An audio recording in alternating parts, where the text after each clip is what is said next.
Ladies and gentlemen, good day and welcome to Northern Arc Capital Q2 FY2026 earnings call. As a reminder, all participant lines will be in the listen-only mode, and there will be an opportunity for you to ask questions after the presentation concludes. Should you need assistance during the conference call, please signal an operator by pressing star, then zero on your touchtone phone. Please note that this conference is being recorded. I now hand the conference over to Parth Jariwala from DAM Capital. Over to you, sir. Thank you. Good evening, everyone. Welcome to Q2 FY2026 earnings call of Northern Arc Capital Limited. I thank the management for giving us the opportunity to host the call. From the management team, we have Mr. Ashish Mehrotra, Managing Director and CEO, Mr. Atul Tibrewal, Chief Financial Officer, Mr. Parthasarathy Ralabandi, Group Risk Officer and Governance Head, Mr. Chetan Parmar, Head Investor Relations. Without further ado, I'll hand over the call to Mr. Ashish Mehrotra, MD, for his opening remarks, post which we can open the floor for Q&A. Over to you, sir. Thank you.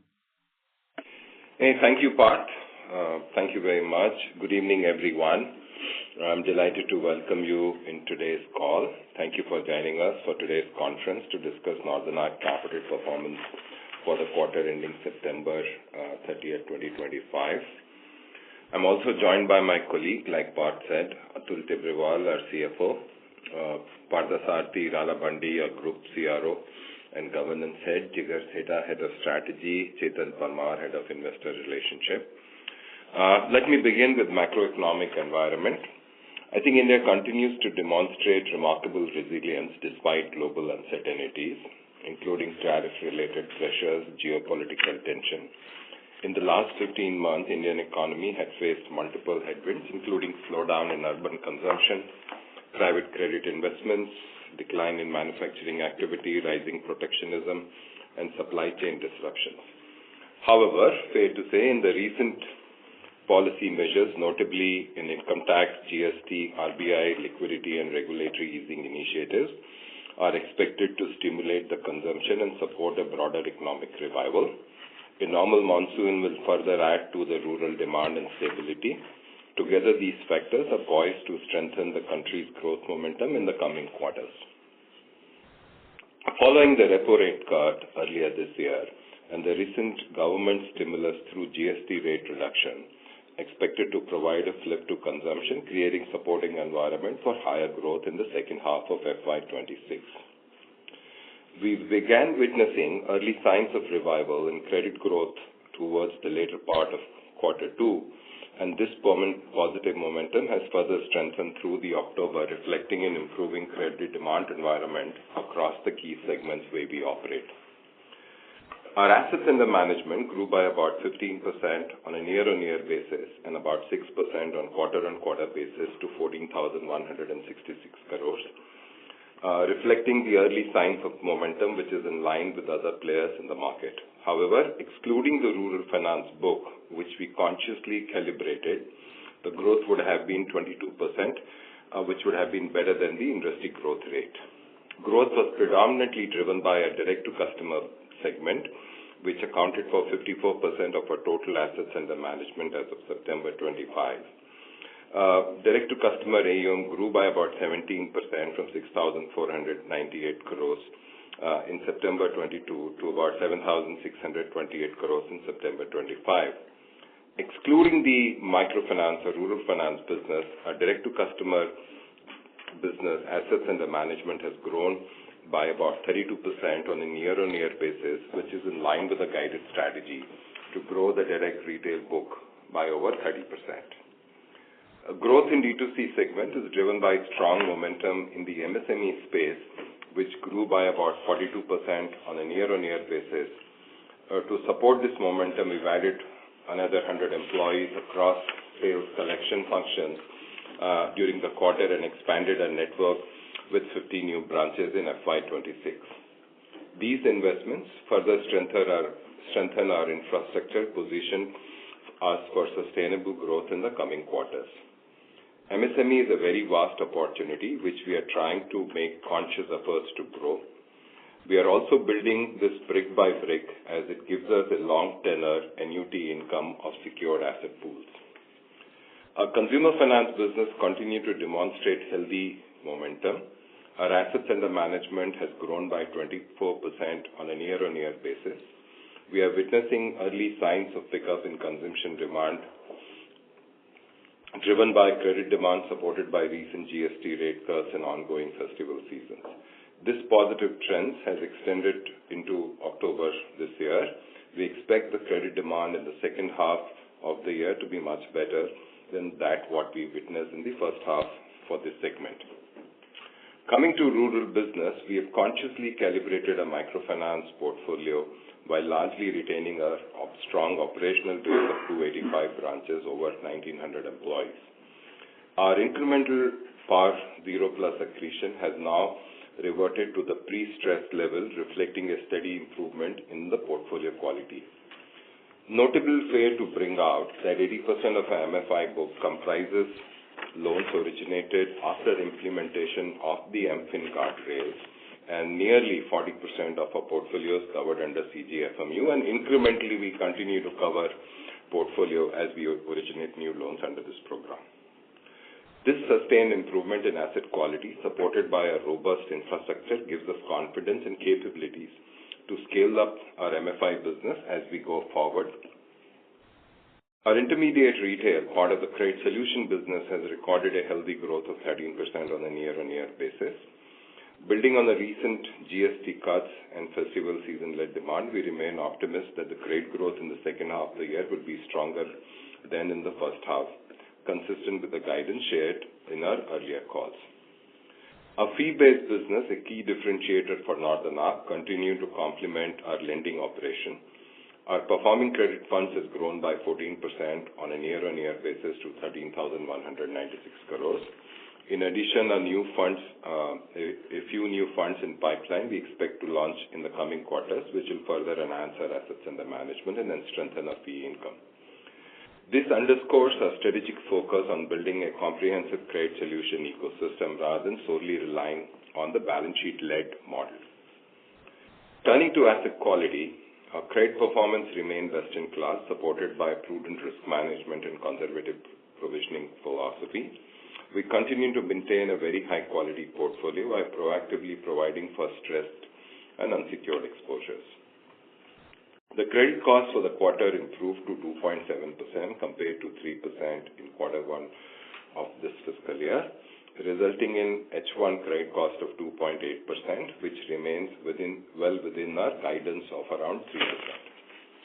Improvement was primarily driven by revival in consumption trends and improving economic environment, leading to stronger collection in the consumer finance segment.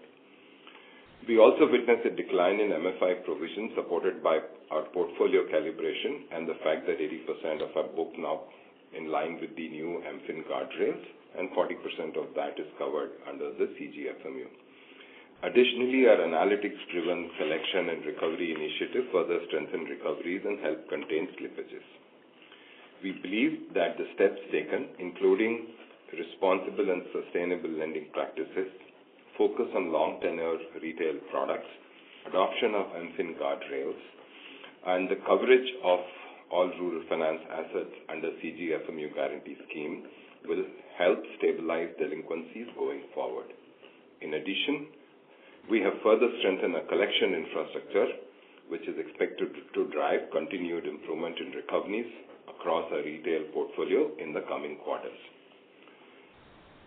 Having said that, H125 credit cost stands at about 2.8%. As we move into the second half of the year, we believe we should hold on to this momentum and numbers by end of the year and have a credit cost in a range of 2.6 to 2.8%. that we had guided during the quarter one results. On the funding side, we're seeing the great work by our treasury team, able to negotiate to ensure that the passing down of the rate benefits reflecting in our borrowing cost. And that started reflecting starting from Feb to June borrowing we've done, which is lower than the MCLR rate. And I'm sure my colleague Atul will share more details about it later in this call.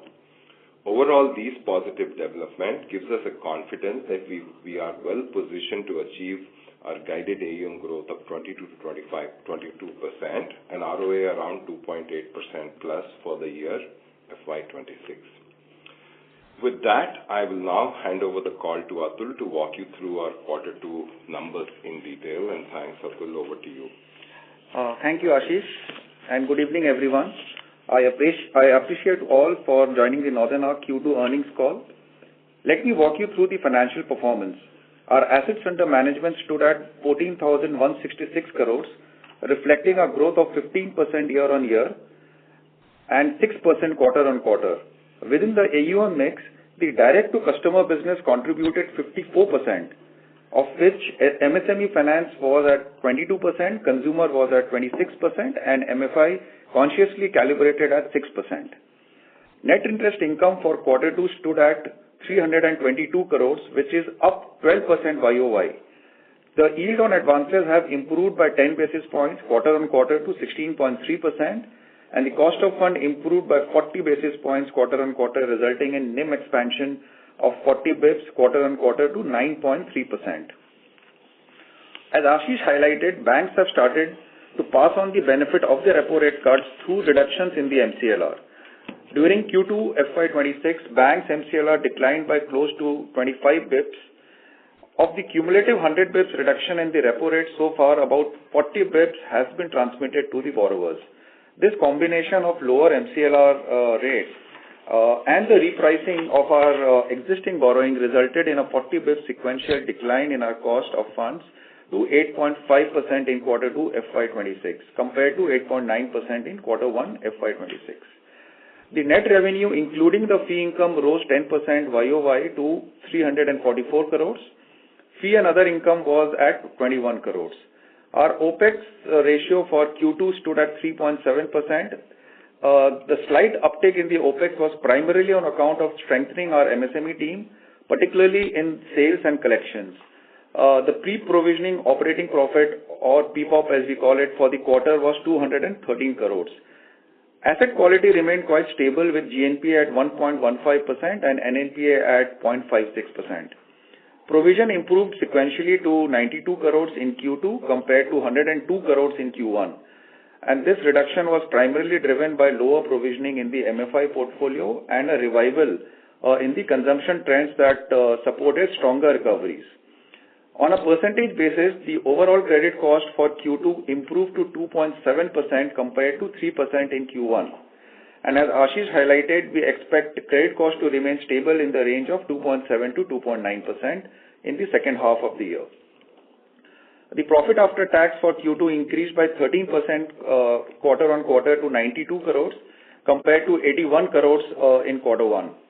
ROA also improved by 22 basis points quarter-on-quarter to reach 2.6%. ROE for the quarter improved by 78 basis points quarter-on-quarter to reach 10.1%. On the liabilities front, in line with our debt strategy and AUM growth plans, we continue to diversify our funding base with a clear focus on long-term funds, including borrowing through the NCD and the ECB route.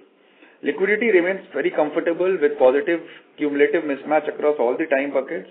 As of September 25, we held surplus liquidity of close to 600 crores and undrawn sanctions of over 1,150 crores from various banks and institutions. Total borrowing at the end of the quarter stood at 10,331 crores with approximately 70% linked to variable interest rate, positioning us well to benefit from the ongoing decline in the interest rate.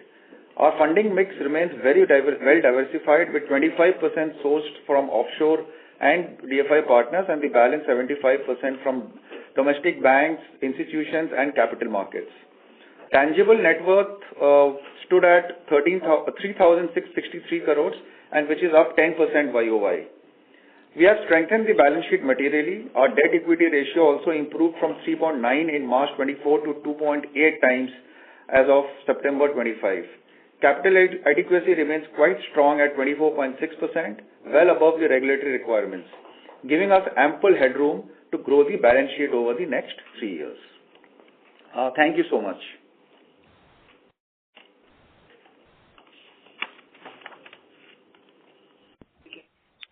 So Are we good to begin? Yeah. Are we good to begin the Q&A session, right? Good to go to the Q&A. Okay. So thank you very much. We will now begin the question and answer session. Anyone who wishes to ask a question may press star and 1 on their touchtone phone.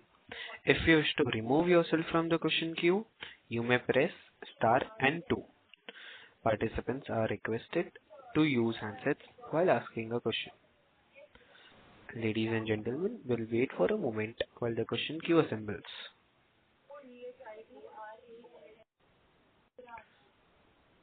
The first question is from the line of Digant Haria from GreenEdge Wealth. Please go ahead. Yeah, I thank you for the opportunity. It is good to see that, our credit costs have stabilized now at 2.7. But Ashish, just one question to you here that, in the next 2 quarters, which is H2, because your full year guidance is 2.6 to 2.8. So it means that, we may not see any reduction in credit cost. And generally we were thinking that because MFI and small LAP, the worst is probably behind this.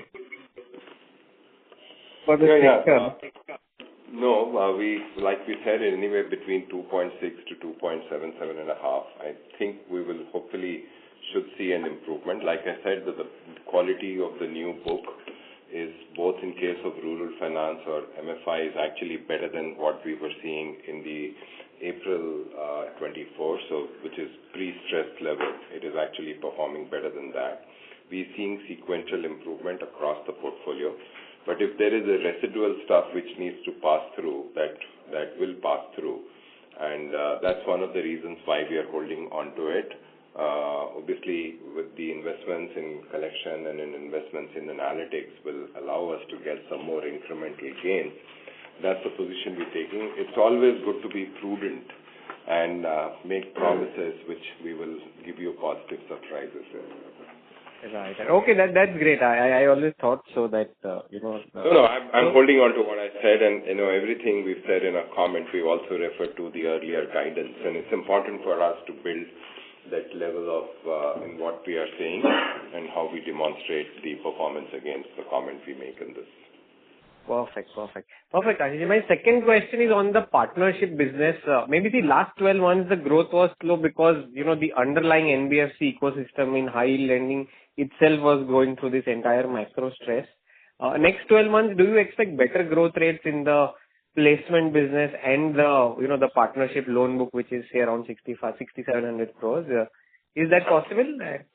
I think, we look at credit solution as a single cohort. And if you refer to a slide, I think we are a very unique franchise with ability to underwrite large pool of retail loan across 7 sectors of retail credit.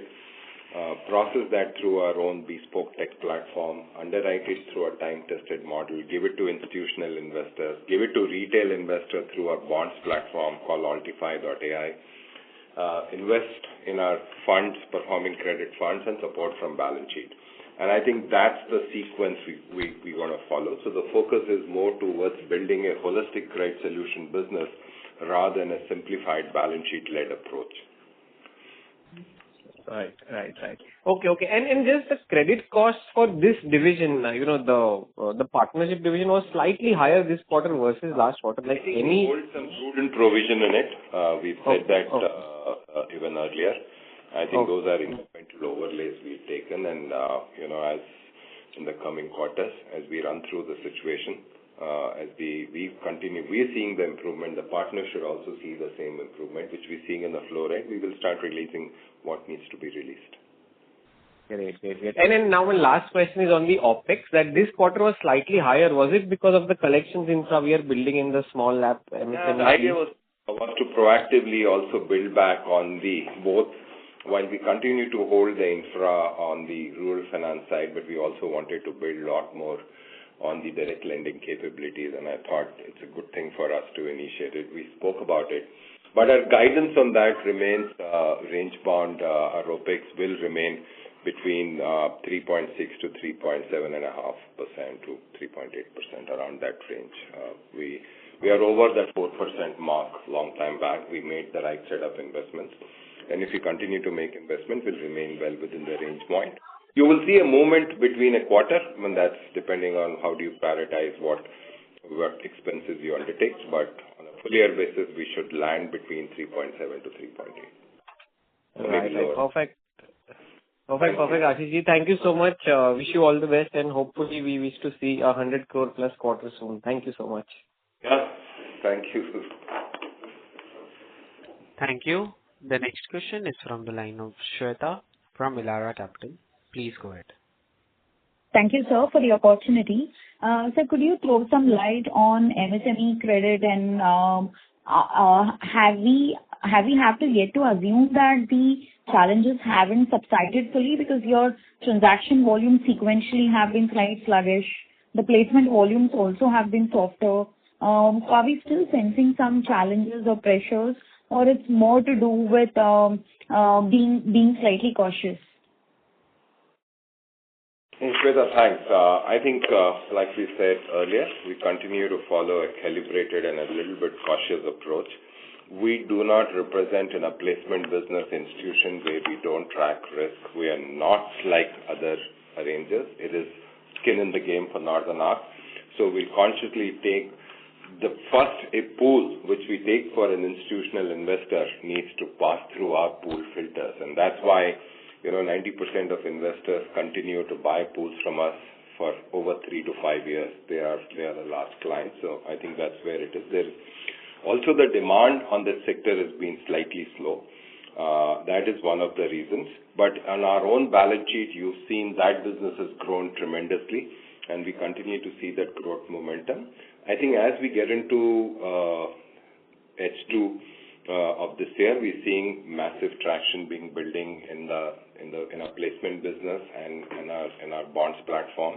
Those two will augur really well for us to build the fee franchise apart from the growth in the funds. Sure. And so secondly, what contributed to higher credit cost on the intermediate retail segment? Like I said earlier, it's a prudent provisioning which we're carrying on some of the accounts. There is no specific reason for us to do it, but we wanted to have enough management overlay given the stress which we witnessed or what we're seeing, the amount of credit which flows through. It's good to have prudent provisioning. Okay, so just to follow up there, so even the stage 2 that sort of saw some spike sequentially emerged from, which portfolio contributed to this spike on stage 2? I think that came in on the unsecured business loan side where we created some bit of provisioning, and that's one of the reasons why you're seeing a slight increase in the stage 2. Sure, sir. Thank you so much. Thank you. Thank you. The next question is from the line of Shubhranshu Mishra from Phillip Capital. Please go ahead. Hi, Ashish. Good evening. Thanks for this opportunity. Just wanted to understand which all sectors do we cater to in the MSME financing, and which all sectors are actually under stress? Are they tariff-related sectors, or are there some other kind of sectors? I believe we have a huge concentration in Tamil Nadu, which again has some hotspots for MSME, like Coimbatore, Tirupur, so on and so forth. So if you can speak about specifics within the MSME scenario, it would be great. Thanks. Okay, the way to look at our MSME business is a pretty broad spectrum. Our primarily big focus is to do lending with an average ticket size of 10 to 8-15 lakhs, which is secured by hard collateral based on perfect collateral with full MODT registration and customers under it. This is the financial or the projected income or the imputed income or the derived income. So that means that's a very good quality business for us. We have a financing, and we're not seeing any stress. And there is a smaller component of an unsecured business loan, which is secured through by leveraging the RBI's filtering of 5% loss coverage. So I in our piece, that's the one way. So one, we cut it at 50. Our risk philosophy is pretty comprehensive, and we look at the risk both at a product level, geography level, going down to state level. To the point made both at a portfolio, whether it's to do with the rural finance portfolio or an MSME portfolio, nowhere we'll have more than 26% of our exposure in any district. Across product can have more than 5% of exposure. So we have very hard-defined rails which we follow. That, to my mind, is the true power of a diversified lending business to ensure that you're able to navigate across cycles than expected. Understood. And my second question is on the MFI. We do CGFMU insurance. So what is the math of the insurance? When does it kick in? And my sense is that unless one has less than 2% kind of GNPAs, doing an insurance with CGFMU doesn't really make sense. So in that case, is our MFI business built for more than 2% GNPAs? No. I think let's. I want to make one thing very categorically very clear. Our entire rural finance business runs on our time-tested lending scorecards. While we do follow JLG and a non-JLG financing model, which is more from acquisition, servicing, and the engagement with the end customers, but each loan approval is a function of NEO score. And we've, fair to say, at some point in time, we've underwritten over 60 million loans, either directly or indirectly.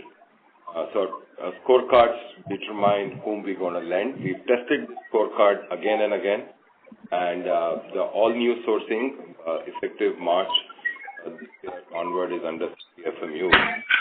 Scorecard is actually non-negotiable. So we've tested it across last 36 months. We looked at it. We've done the look back. We've done the look forward analysis to ensure what quality of customer we want to do. We've also said that 80% of our all, including new and old, follows the MSME guardrail. It means the quality of new assets is significantly better. Par zero accretion on the newer vintages is less than 45 basis. So that tells you the quality of the book. I'm going to request my colleague Partha Sarvi to add more texture regards to risk here. Ashish has covered specifically on microfinance. While the CGFMU cover is there to ensure that we don't have big volatility the way we have seen in the last few, most of the market in most of the industry has seen the last few quarters. That is not the basis on which we take credit exposures. Credit exposures are taken based on the risk that we see at the borrower level and if it is acceptable. To that extent, the portfolio is covered by CGFMU. I mean, all the portfolio that is originated from March 25 is covered by CGFMU. But again, that's not how the underwriting is done. It's not the basis on which underwriting is done. Understood. Thank you so much. This was very helpful. Look forward to future quarters. Hey, thank you. Thank you.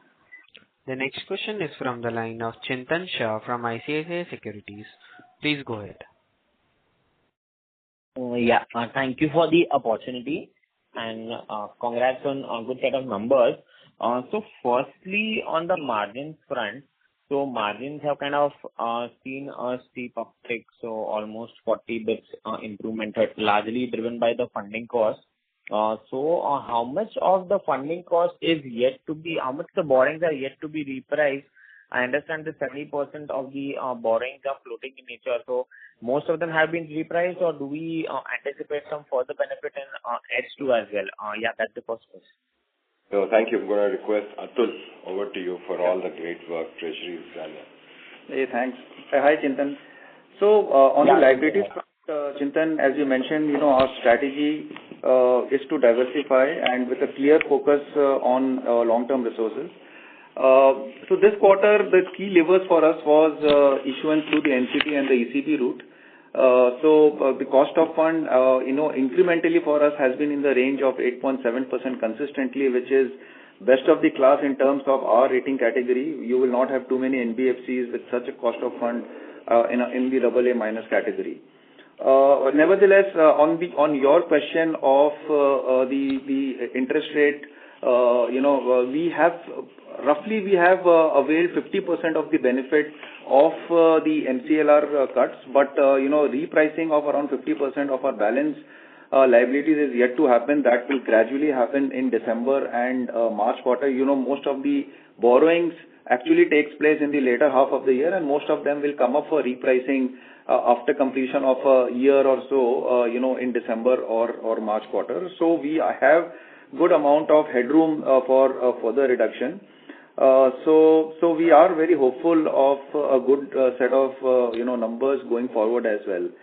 70% of the interest rate is variable for us. Borrowings is variable for us, and this is very advantageous as far as the declining interest rate environment is concerned.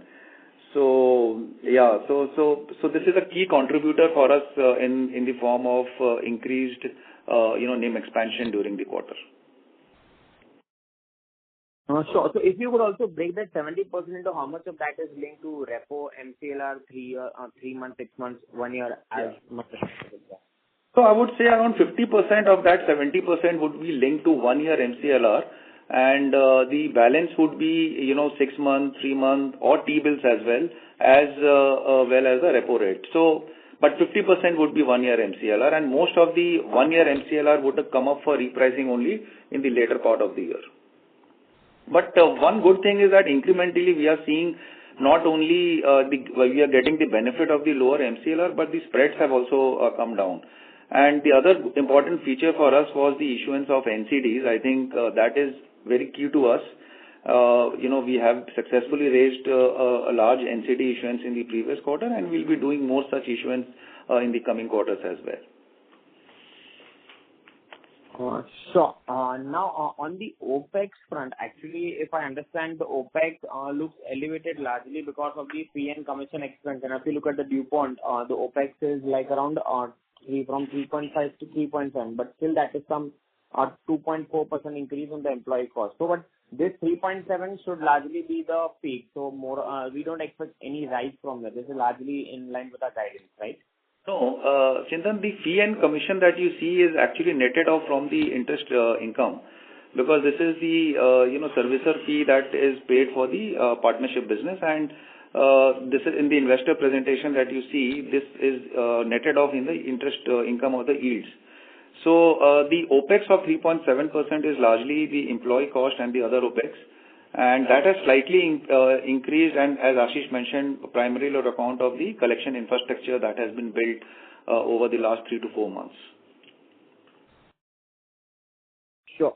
So this is likely, is there any scope for reduction here or no? Or this will be I think this is, the guidance we had also given that we'll be, in the range of 3.7 to 3.8%. During the year, and I think we are still sticking to that guidance. We don't see too much of a movement as far as the OPEX ratio is concerned. It should be in this range going forward as well. Sure. And I think if you could just help us with the number of 1+ DPD, if at all we can share that number for the portfolio, and how much was that a quarter ago? Can we share it offline? If you run it by product, it will take much longer. Chintan will share it with you offline, if that's okay with you. Sure, no. And so just lastly on that HFC exposure, so any update on the HFC exposure? Where are we in terms of the legal process, or have we started to take the accounts payment in our books? So any update on that? We've been doing that from the very beginning itself, when we did the direct assignment. We hold the title documents, all that is there, but and NASH, obviously, we've been presenting NASH, and the title documents are in our custody. We're working through with them. Since this is under sub judice, it will be unfair for me to disclose more. Okay. So, and just one lastly on the fintech exposure. So, any stress do we see in the intermediate retail book among the fintechs or any other large accounts? Where are we seeing some stress, or is it business as usual? Yeah. No, Chintan will share it with you offline, if that's okay with you. Sure, no. And so just lastly on that, HFC exposure, so any on the any stress do we see in the intermediate retail book among the fintechs or any other large accounts? Where are we seeing some stress, or is it business as usual? I think it's business as usual. We've been prudently calibrated the growth across the sectors, if you look at it, and we've also been pretty prudent in terms of the volume growth. We don't want to unconsciously want to ensure we consciously look towards the high quality underlying assets when we finance and the lending practices, and that's why the Q1 growth was, or the H1 growth was largely muted at 15%. I think we're seeing a better trend in the underlying books of each originating partner. As we're seeing better quality of book and book coming in, we're happy to support with more liquidity solutions. And that holds true for placement, that holds true investments, that holds true bonds, everything else, including structured finance product. Sure. Thank you. I think that's it from my side. Thank you, and all the best for the future quarters. Yeah. Thank you. The next question is from the line of Hitendra Pradhan from Maximal Capital. Please go ahead.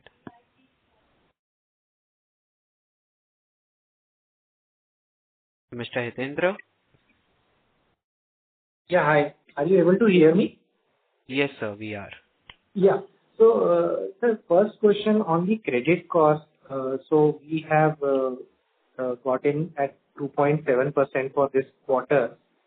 Now, a large part of it is also contributed by, higher credit cost in intermediate retail, which you said is part of a prudent framework. And the other thing is MFI.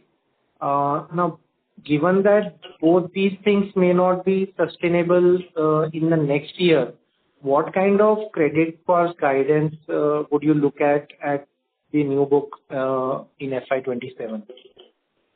Hey, like I said, if you see, for intermediate retail, we created an overlay of prudent provisioning. We spoke about it.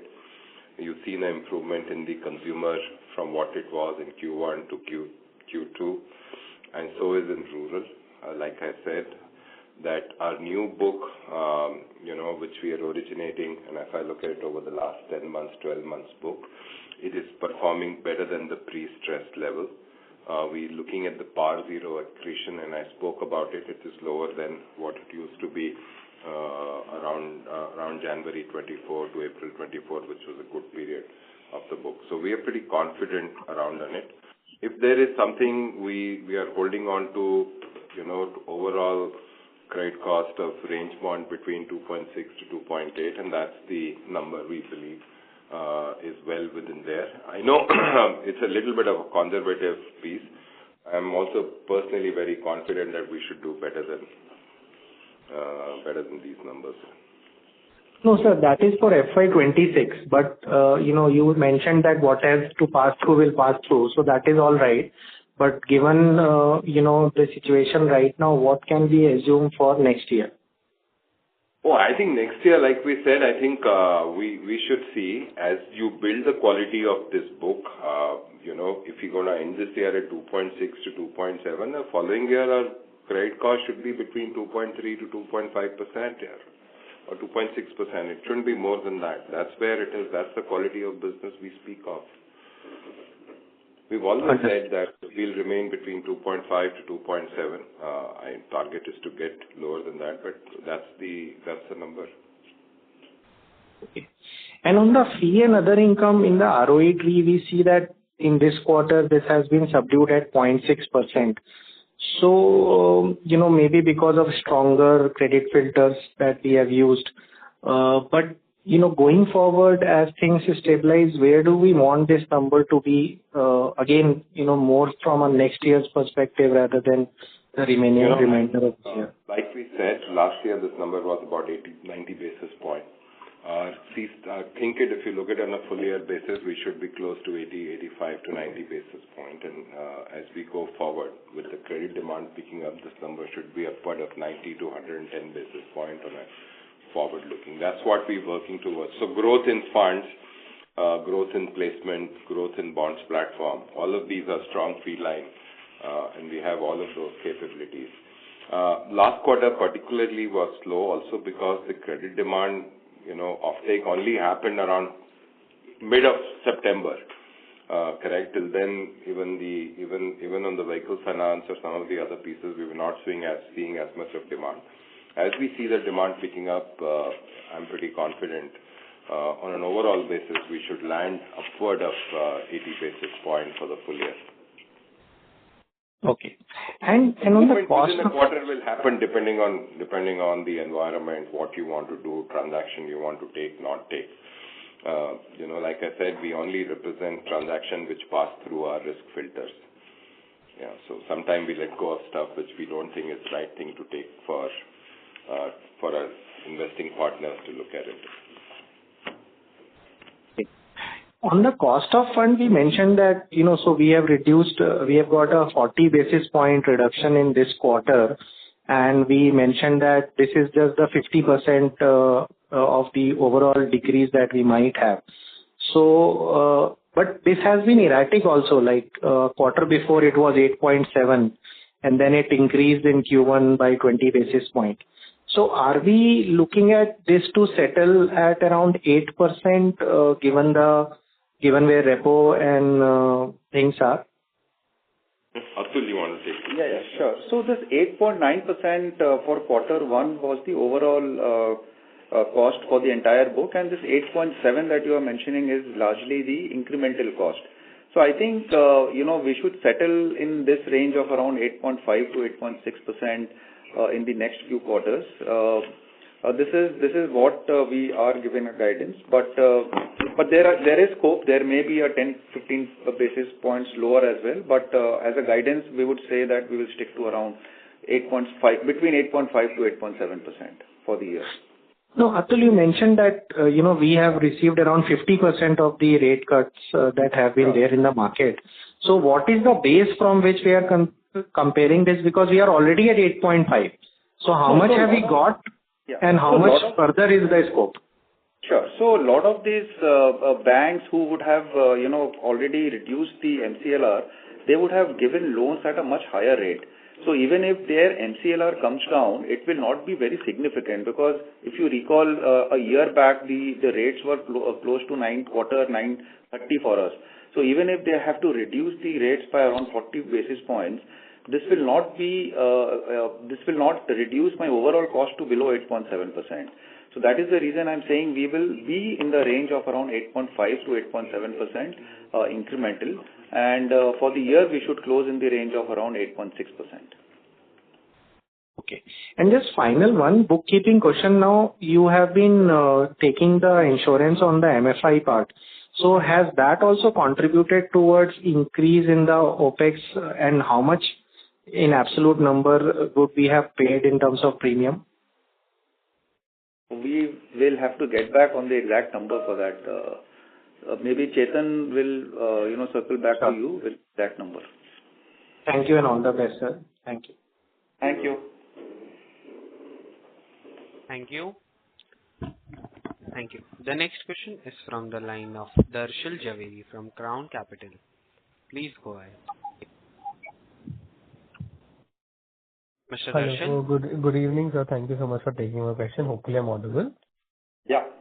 Yeah. Hi. Firstly, congratulations on a great set of results, sir. So I just wanted to know, in terms of guidance that we just gave right now, I don't know if I could hear it correctly. You're saying an AUM growth of around 22% and ROA of 2%, right? Is that fair, sir? No. Hello? No. We said the overall growth of 20 to 22%, and ROA of 2.8%. 2.8%. 0.8. Okay. Yeah. Because I was about to ask that in H1 we've done such good ROA. Yeah. Okay. That makes a lot of sense. Hello? Yeah.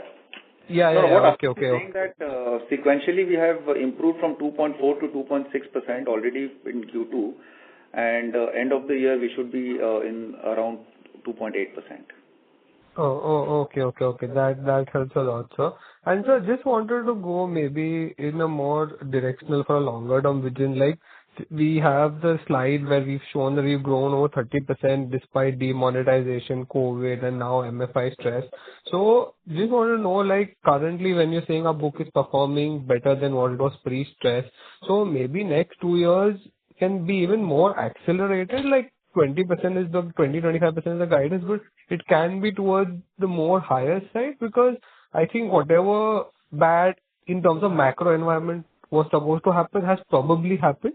I don't know if anything worse can happen. Hopefully, God forbid, doesn't happen. But is it a fair assumption that now the acceleration phase where, we can even be better than what we are performing previously? Hey, Sashil, thanks for pretty insightful. You picked it up. Said for this year, our growth should be between 22 to 22%, between 20 to 22%.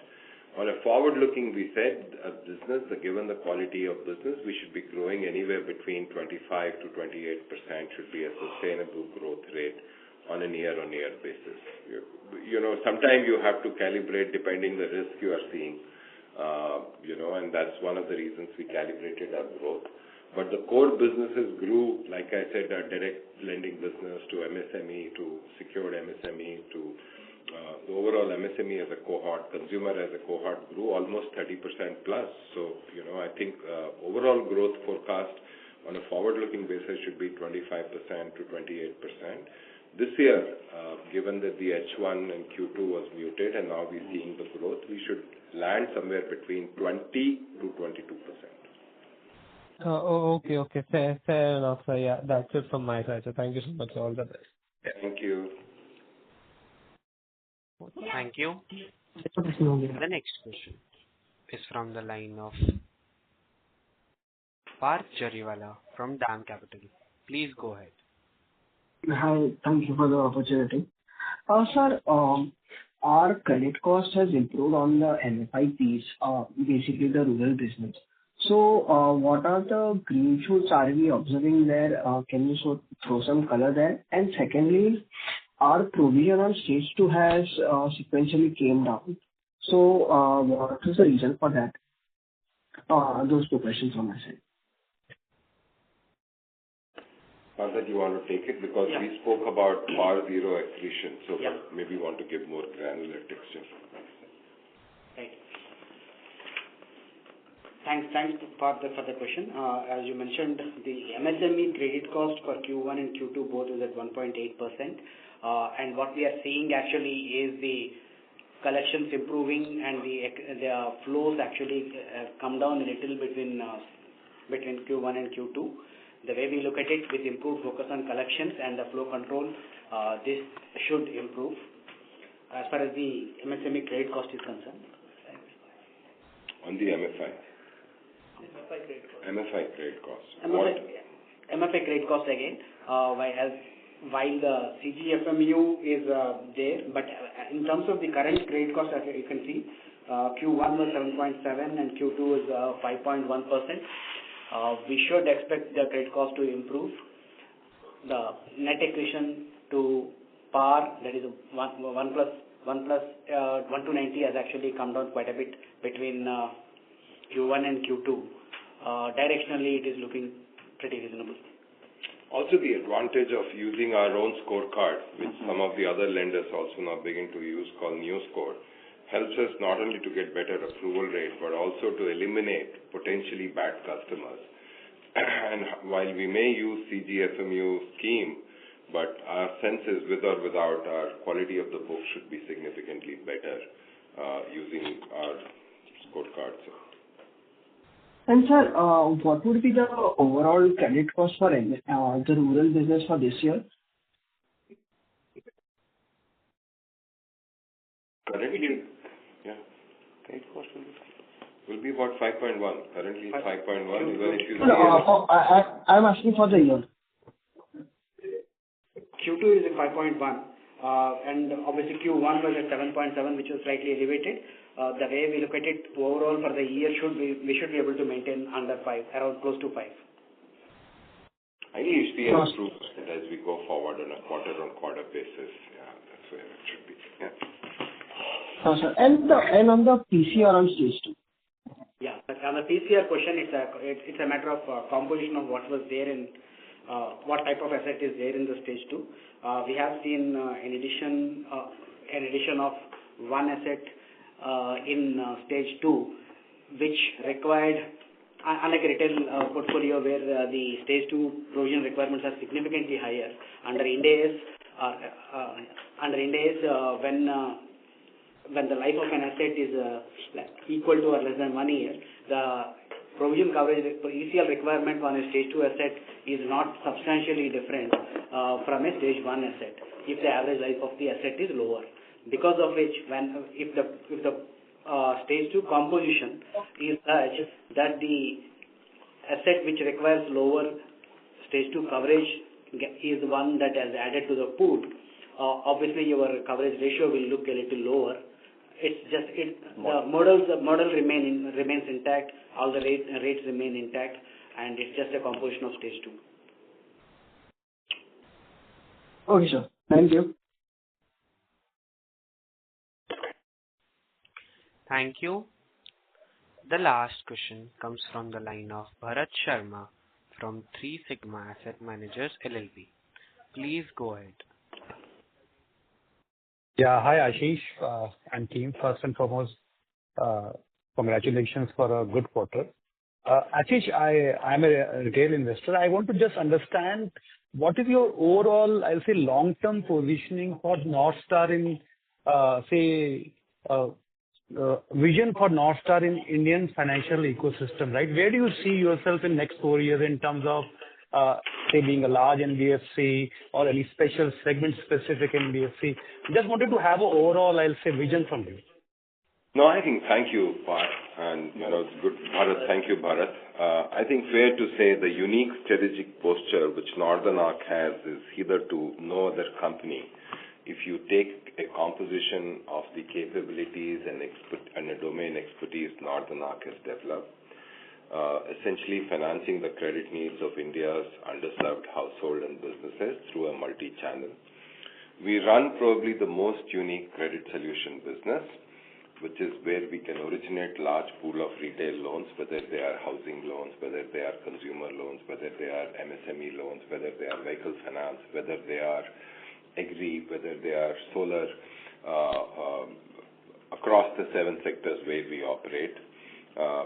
We have our proprietary scorecard. We've been doing this, each of these segments, we've been doing for more than 10 years. So this means we have over 55 million time series of loan performance data of individuals, unique individuals. We then build the competence for last 15 years to take these pools to institutional investors. We've placed over 1.3 trillion INR of institutional credit. We only take those places where we have exposure, where we track risk to the institutional investors, and that reflects on the quality when a paper comes from Northern Arc, and that's a unique capability. Not a transactional capability, but a unique capability. We've been doing it for 15 years. It's core of the credit solution piece to us. We can make that paper available to a retail investors for last 3 years through our bonds platform. Please do look at multifee.ai. You can download the app. We've been placing almost $2 billion through our performing credit funds, where the current outstanding is about 3,200 crores of assets under management. But since these are amortizing funds, you originate and you deploy a lot of assets. We've run 12 funds so far. 6 of them have closed. The funds which have closed have generated gross returns of 14.25%, between 14.25 to 14.5%. That's a performing credit returns. That's a return more in line with we've delivered. We right now have 6 funds which we are running. We are raising money for 3 new funds. One is in the space of climate. The second is in space of MSME. The third is also in the space of MSME, and the fourth will potentially be in the space of women entrepreneurs. So we run high impact funds, both high quality HNI and UHNI, and institutional investors invest in it. So ability to originate, ability to underwrite, ability to have a unique technology platform which none other has, to process so much of data, information, 60 million time series of loan data, coupled with then the placement business, then the bonds platform, then the performing credit funds, and our own balance sheet to support. and build on top of it risk mitigation and collection team. That's created a unique capability unlike any other institution. So that's the one part of it. Using that learning, then we said we should also build, for last 5 to 6 years, we build direct-to-customer business, which focuses on MSME, consumer, and rural. So it's a great mix and a unique capability of a very well-diversified retail financial services business with a very strong fee franchise. I think that gives us both the domain expertise, consistency of performance. Over the last 15 years, we've been profitable quarter on quarter, year after year. So there is a lot to speak in terms of unique positioning. And actually, if you look at on my liability profile, what Atul spoke of on cost of funds, including the core underlying profile of that, almost 30% of our borrowing comes from multilaterals, both domestics and overseas. So given the entire unique headspace, it positions us with the right to win as a diversified retail lender and a unique fee franchise between solutions placement and the fund management business. And I look at it forward-looking, I think growing at 25 to 30%, it gives us well positioned for us to be a high-quality growth franchise, getting to the late teens ROE over the next 2 to 3 years. I think that's what we look at it. And the advantage we have is given the unique nature of our business and so much of credit which flows through us, we should be performing significantly better. So our sense is from current return on assets of 2.7 to 2.8, if we're going to end this year at around that, we should get to see a 100 basis point improvement over the next 4 to 6 quarters. I think that's where I'm looking at it. No, Ashish, thanks, and really appreciate. One last, I'll say, closing question and comment. One is this, that appreciate you giving a guidance of 27-30% growth. But I assume some of this would be linked to the growth of the economy also, right? So are you probably somewhere have you benchmarked yourself to with regard to the overall GDP growth, or you are probably putting this 30%? No, I've not said 25 to 28. I think we benchmark both the way to look at it on a banking piece is to look at it saying if the GDP is growing 7.25%, can you grow 3x of that should be doable for the GDP to grow at 6 or 7%. That's the one part of it. The second, one in the credit solution, you have a wide sector, so you can dial up, dial down, and you have the full capability between performing credit funds, bonds platform, and the balance sheet to support. In the direct to customer, a chosen field is 3, correct? One is MSME. We know 50% of India's MSME does not have access to formal credit. That's a very large cohort for us to grow, or for all the lenders to grow in that segment. Our entire GDP, 60-64% is consumption-led. This means if the consumption is going to continue to happen, that means your consumer finance business should continue to grow at 25% plus. In rural India, about 10% of only 10% have access to formal credit. 90% still doesn't have. That's the power we need to bring into play. So I think we've very consciously chosen 3 key segments where we want to play directly, and we have a unique strategic posture with none other institution in a credit solution business. There are very few players which can take a holistic view of credit solution between lending placement, funds management, bonds, and all of that capability. I think that gives us a right to win in the areas we chose to play. Best wishes to the entire team. Thank you very much. Thank you for asking a very insightful question and making me to think. Thank you. Thank you. Hey, thanks. There's no other question. Yeah, that was the last question. I now hand the conference over to the management for closing comments.